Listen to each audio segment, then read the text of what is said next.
Greetings! I am Tantus Naravan Dracovin, Lord and Emperor of the Dracovin Empire, and welcome! Today's Thursday, and, well, I wanted to do something different for a Thursday. I wanted to review a lot of things that I love and enjoy. I wanted to talk about the movies, TV shows, video games, manga, anime, things like that. And I thought about it hard, and I came up with a point that I want to start with. And it's one of my favorite video games from sort of my teenage years. I wanted to start with Parasite Eve. Now this is my copy. As you can see, it's a little beat up. Time hasn't been that nice to it. But it was one of my favorite games of the PlayStation era. Now it was released in September of '98, and it is a action horror RPG. It means that it's got a lot of horror elements, and you don't just sit around and wait. It's not truly turn-based. Now, the game takes place over the course of 6 days, around Christmas, the setting that it's in. And I probably should start talking to you about it, really about the battles. Now, I'm going to take a step back here. It was published by Squaresoft, who merged with Enix, became Square-Enix. They still have the franchise. There is a franchise of games. I'll talk about them last. So we'll first get into that battle system and the way the game mechanics work. Then I'll talk about the game itself. Spoilers there, so a little warning about that. If you haven't played it now, it's okay to learn about it. It's not so surprising after over 15 years. Alright, so the battle system. So, during the battle system, you fight creatures. Now it's a combination of active and turn-based. The turn-based is you have a charge bar, like so many RPGs, that when it maxes out, you can do attacks and all your abilities then. The sort of action part of it is you don't go to another screen when the battle starts. You stay on the same screen you are, creatures appear, and you have to move around and you can dodge their attacks. Now you learn the creatures' attacks, how to dodge them, and that's the really cool thing, because, you know, it can be tricky, that you have to, like, maneuver the right way, turn this way, and you always have the same speed, effectively. Now, when you charge up, you can do a couple things. You can attack, you can use your items, you can use your parasite energy, which I'll get to in a second. You want to start with attacking. When you attack, you use a weapon you have. It's most likely going to be a gun. The majority of weapons are guns. There are a few melee weapons, but they are not always the best. They're good backups. Now your guns, and actually all weapons, have 4 basic statistics. 3 number 1 and 1 special one, which all of them sort of share. The 3 number 1 are attack, range, and bullets. Attack is how much damage you do. Range, when you activate your attack thing, a dome appears above you that shows you what your range is. Any creature within that glows. Any creature out of it goes dark with a targeting circle. And things can move. So you could target it when it's in range, and it could move out of range. Things that are out of range, you're probably not going to hit them. The chances of hitting them are actually slim, and if they do, it doesn't do as much damage. And bullets, how many bullets you can fire before you can reload. You can reload manually in between battles, or in a battle if you run out of bullets in your clip. And the last thing is number of shots. These are the number of shots you get for action. The best ones to have are 2 and 3. Because the more shots you have, the more the damage is divided. One shot would be 100%, and it's not 50% going down to 2. It's actually better, and technically speaking, the damage sort of goes up as you go down, but the number of bullets you're wasting to get the extra damage is really tiny. So 2, I would say, is the best. 3 isn't bad. And you just keep shooting enemies until they're dead. Okay. Now you have an armor. Your armor has 3 statistics too. It has defense, physical defense, parasite energy defense, energy attacks of enemies. If an enemy can claw or shoot fire, that would defend against fire, and critical defense, which is how much it absorbs criticals and prevents them from happening to you. Now both weapons and armor have special abilities too. Armor could have automatically heals you, weapons could, maybe your bullets do fire damage. Those are on separate weapons, and you can move them around. I'll explain that in a minute. Now your parasite energy. Those are your special powers. The majority of them are either healing yourself, or cleansing yourself of status ailments, or defending yourself. There are a few powers which give enemies status ailments, and there are 2 attack powers. Attack powers drain all your parasite energy. Parasite energy is different from your health. Your health doesn't recover until you use items, use stuff to recover it. It's not automatic, oh, I recover. Parasite energy is the same way, except it charges during combat. The longer the combat goes, the slower it's charged. Little trick, switch armor during combat, it resets that. But you might not have an armor you want to switch to. That's a tough thing. Having more than one set of armor, that'd be really great. Switch in the middle of combat to start that recharge. And again, that's healing abilities, so you're healing yourself.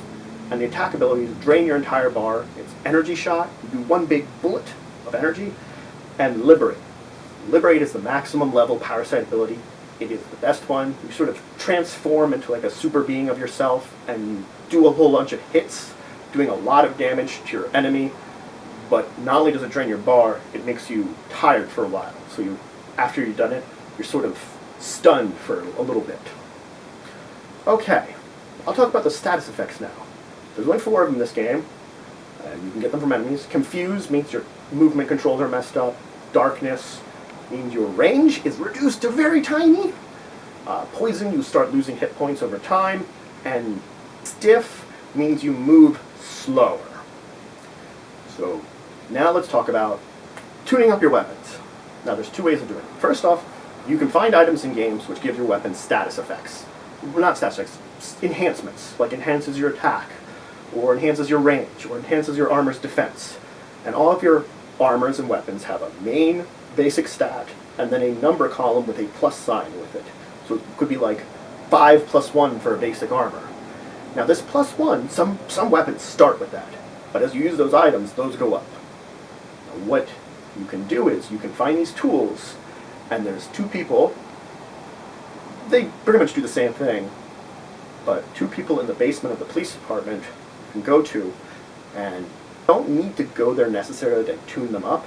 They're helpful people, but you can tune them up yourself. I should probably explain that first. There's a difference between it. Your basic tune-up is, you find these tools. You can use the tools to combine guns. That means you can sacrifice this gun to move over these numbers to this gun, giving a little enhancement, or move this special ability over here, change rate of fire. Now, at the police station, you can also add more special ability squares. There's limited to them. One guy only accepts modification permits from the police department. The other one accepts trading cards too, which you can find in the game. Another random item you find. Trading cards are useful. This is also where you store things in that area too. Okay, so we talked about tuning up your weapons, that you can get them. I'm going to mention something cool here, which is, I think this is the best point to mention it. The guy who takes trading cards, you can give him junk. There are items you find from monsters called junk. You give him 300 junk, you get your choice of a super best weapon in game. There's like a whole list of like 7 weapons he can make for you. I chose the assault rifle.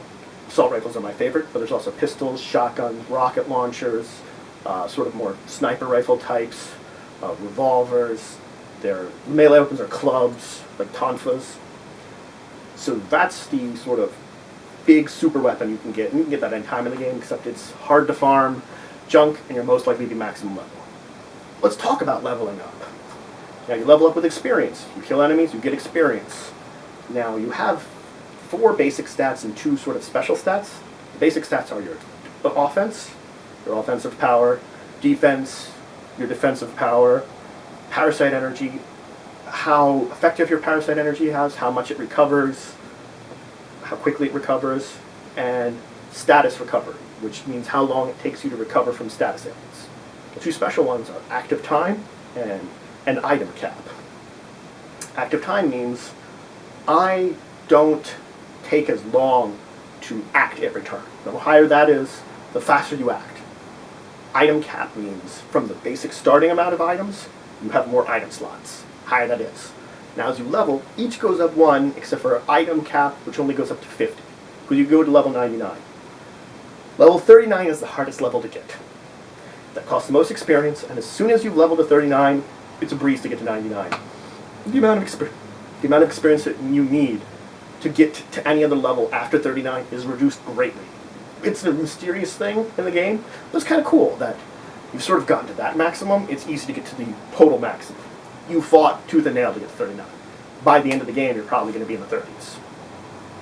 Okay, now there is also a bonus point system. You earn bonus points from your leveling, and you earn them mainly through end of days. There are 6 days. Each day is like a chapter. You get bonus points there too.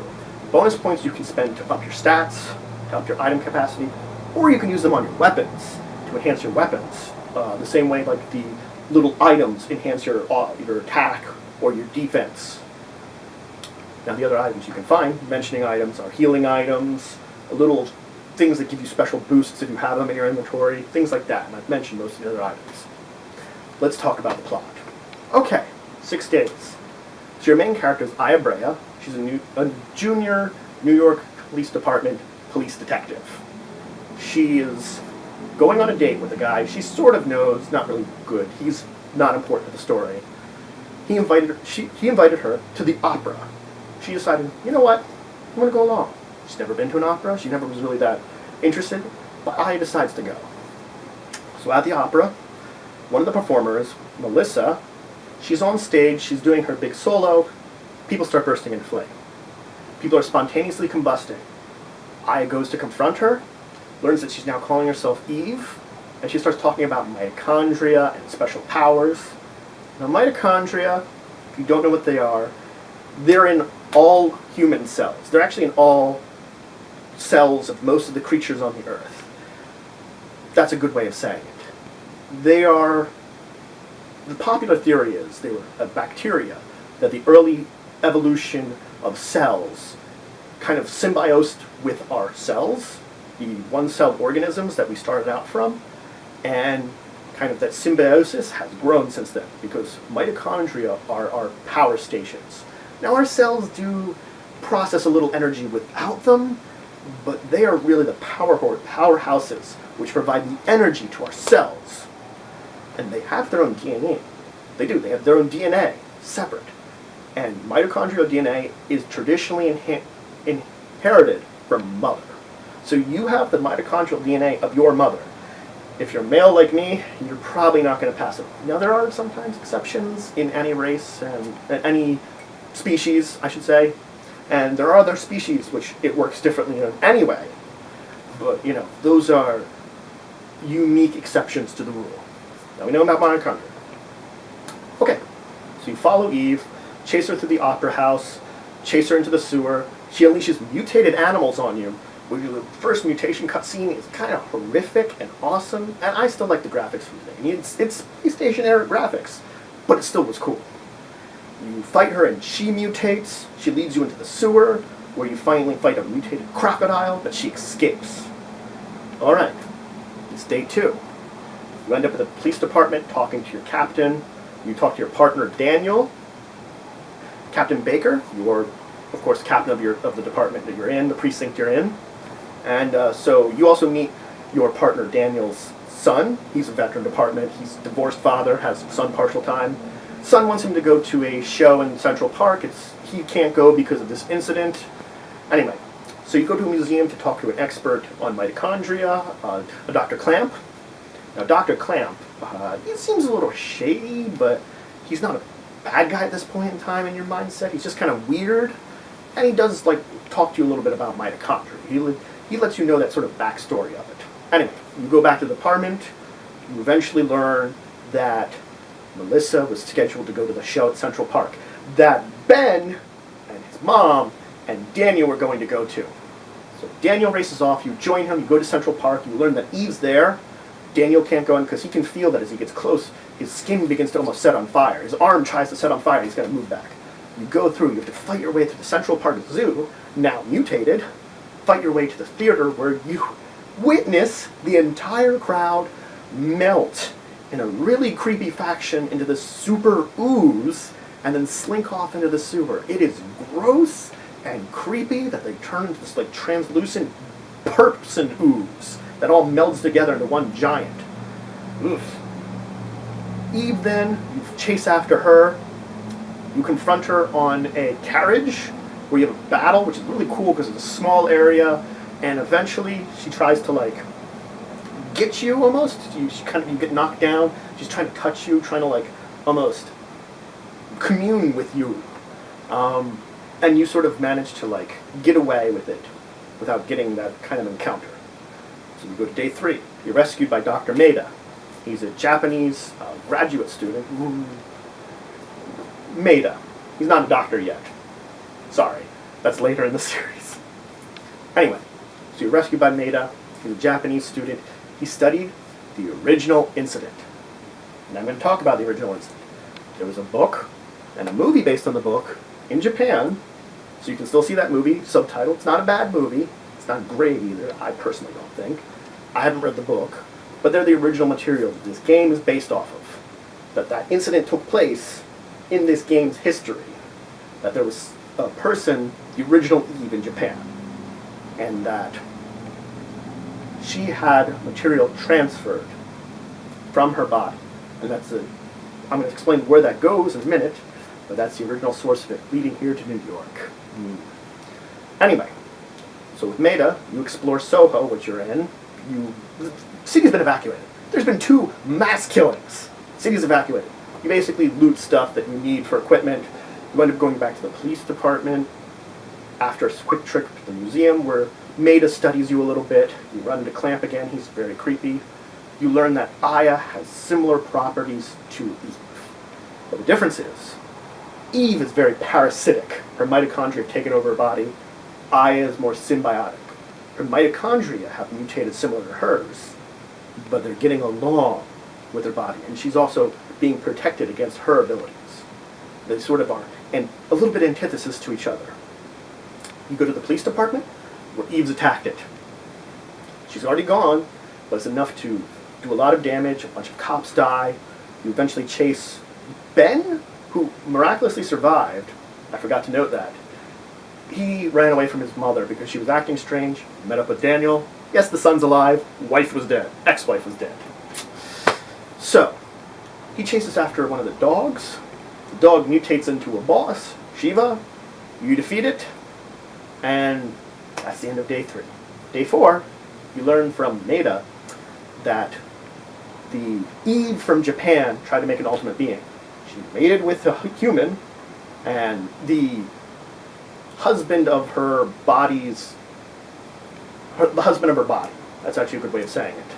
Her body was a person, was this man's wife, and she became Eve, mated with him. The child died because the father's actual mitochondria interfered with it, strangely. It's just the way that the mutation works. Normally it's not really passed down, but there was an interference with it just because of the way it was born, because it's not really human the same way. So, we learned someone's been experimenting with artificial sperm that have no mitochondria. Clamp! That bastard. So, you have to go to the hospital to retrieve it.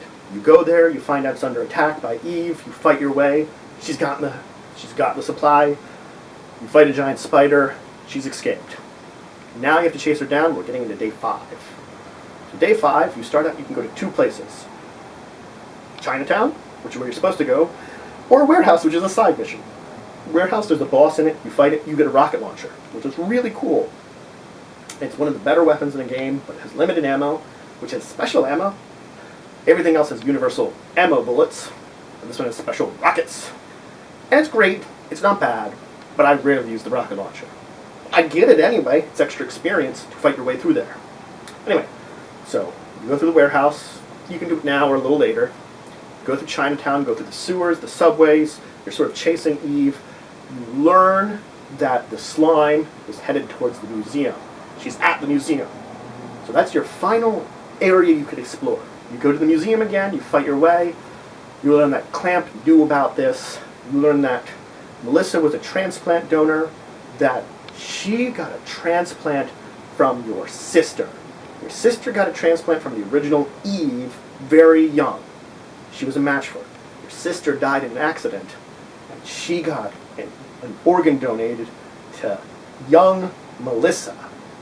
And that Clamp was was encouraging the creation of Eve through tests and drugs and stuff. Ooh. Clamp kills himself, basically, sacrifices himself, and Maida continues to study away. You fight your way. You find her. She's very monster pregnant.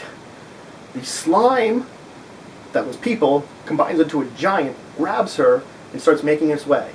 You end up getting with the military, who's now showed up, and eventually they manage to sort of bomb the crap out of the slime with your help in order for it to collapse onto the Statue of Liberty. You go confront Eve there with your final battle. That was kind of crazy. That entire last stage was very crazy. You defeat Eve, you kill her, you go back to the ship, day 6. The ultimate being is alive. You have to fight it. It goes through a number of forms. Eventually you get to a form where you can't damage it. Maida has given you a gun earlier, but no bullets. Daniel leaps off of a helicopter, throws bullets at you. As he's beginning to combust, his skin's beginning to burn, he falls into the water. You get the bullets, you use them, you kill the ultimate being, or so you say. The thing is hardly injured, it starts chasing you, you move to the ship, you eventually set it to self-destruct, you leap out as it blows up. May I note, that's an annoying part where it's chasing you because instant death touch. Can save it before you really start the chase, but it's instant touch, dead. Alright, then you learn, when your sister died, you had a cornea implant. Her cornea implanted into your eye. So your one eye is your sister's. And she was the one that had mutated with Eve from Japan, so it's whispered down the line of powers. But along the ways, yours became symbiotic. Now the ending cutscene's a little weird. It has like an opera scene and your eyes glow. It's really kind of cool. And it kind of makes it seem a little creepy. But then you can start New Game Plus, EX mode. You start with a lot of the stuff you had before, like all your equipment. You do have to level again. But now you can go to a special area when you can start exploring the city. Chrysler Building. You have to go every floor of the Chrysler Building. Every 10 floors, there's an elevator you can access which takes you down to the first floor. So you can save. So you have to fight your way through 10 floors at a time, carrying all the equipment you find in 10 floors, because there's an item room in every floor. They're maze-like, they're randomly generated. There's probably a list of like floors, but it's randomly arranged. Every 10 floors there's a boss. And eventually you fight a way and you find Maya, your sister, at the top. So you have to fight your sister, defeat her. You have to learn that that was the dark incarnation of her from Eve, and that what you know of her that's true to her is in you. It's a nice ending. The franchise. Let's talk about that. I'm going to only talk about that a little bit. Then I've talked about the game, which is one of my favorite games, as I said. I've played through it a couple of times. I've played through it when my PlayStation 3, I could download it. I played through it again. I did. I've actually, a couple of times, gotten 300 junk. I've beaten the Chrysler Building a couple of times. The franchise. There's been 2 other games. Parasite Eve 2 was an interesting story. It was based in the same universe, a little enhanced, a little different. The entire battle system was different. Things worked a lot different. It was not bad, but I don't think I liked the battle system as much as the original. I'm going to put it that way. It wasn't a bad power system. And I liked a lot of the parasite powers in that game better, because not only did you have healing, you had a lot more attack abilities, you had like fire abilities, you had, electric abilities. It was a lot cooler. Granted, it didn't have some of the really cool ones, like it didn't have like the Liberate type one. I really liked that, And then there's Third Birthday, a weird sequel. Originally it was going to be a mobile game, but then it was developed for PSP. Again, I own it. I haven't beaten the hardest difficulty because it's really, really hard. Cough, cough, cough. I played through it a lot. I played it a lot. I just sort of didn't feel like farming out the final difficulty because the challenge is not to get damaged at all, really. And the final area is the 4th stage is hard enough, and the 5th stage, which I'm on, the 6th stage in that game it's 6 stages again. which is a cool callback to the first game. Final stage in that game is just bosses. Not a little better, but oh my god. Third Birthday had a way different system. It had very harkened back to the original system, but things were way different, and the storylines sort of took a way out there. It sort of fits in, but it's really weird, involving like mind time travel and, you know, creatures devouring the future from the past and things weird like that. And it's like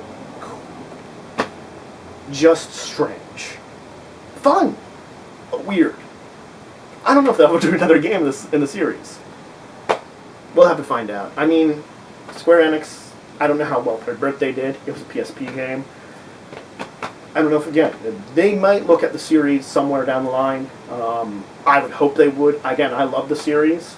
They have all their Final Fantasies and Dragon Warriors, so I don't know. Anyway, so that's it for today. I hope you liked this review. It's probably a little long. I was talking for quite a while about all this stuff. So, if you liked this video, please like it. Maybe comment below. Please become a citizen. Join the Empire. Subscribe. We always take more members. And until next time, I bid you farewell.